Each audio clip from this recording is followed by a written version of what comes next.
UAE vice പ്രസിഡന്റും പ്രധാനമന്ത്രിയുമായ Sheikh Mohammed bin Rashid Al Maktoum Etihad Rail passenger ട്രെയിനിൽ ആദ്യ യാത്ര ചെയ്തു. ദുബായിൽ നിന്നും ഫുജൈറയിലേക്കാണ് യാത്ര ചെയ്തത്.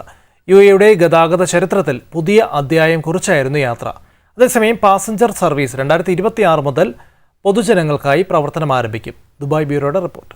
UAE എന്ന രാജ്യത്തിന്റെ കിഴക്ക് ഫുജൈറ മുതൽ പടിഞ്ഞാറ് അൽ സില വരെ 11 പ്രധാന നഗരങ്ങളെയും പ്രദേശങ്ങളെയും ബന്ധിപ്പിച്ച റെയിൽ പദ്ധതിയാണിത്. UAE വൈസ് പ്രസിഡന്റും പ്രധാനമന്ത്രിയും ദുബായ് ഭരണാധികാരി കൂടിയായ ഷെയ്ഖ് മുഹമ്മദ് ദുബായിൽ നിന്നും UAEയുടെ വടക്കൻ നഗരമായ ഫുജൈറ വരെയാണ് യാത്ര ചെയ്തത്. 1 മണിക്കൂറിൽ 200 കിലോമീറ്റർ വേഗത്തിലോടുന്ന ട്രെയിനുകൾ 2026 വർഷം സർവീസ് ആരംഭിക്കുമെന്ന് പ്രതീക്ഷിക്കുന്നു. പാസഞ്ചർ ട്രെയിൻ 2030 വർഷത്തോടെ പ്രതിവർഷം 36 ദശലക്ഷം യാത്രക്കാരെ ലക്ഷ്യമിടുന്നു. അതേസമയം UAEയുടെ ദേശീയ പദ്ധതികളിൽ ഞങ്ങൾ അഭിമാനിക്കുകയാണെന്ന് ഷെയ്ഖ് മുഹമ്മദ് പറഞ്ഞു. ഒരു രാജ്യം അതിന്റെ ഭാവിക്ക് വേണ്ടി എല്ലാ ദിവസവും ഒരു പുതിയ ഇഷ്ടിക ചേർക്കുകയാണെന്നും ഷെയ്ഖ് മുഹമ്മദ് സമൂഹ മാധ്യമത്തിൽ കുറിച്ചു.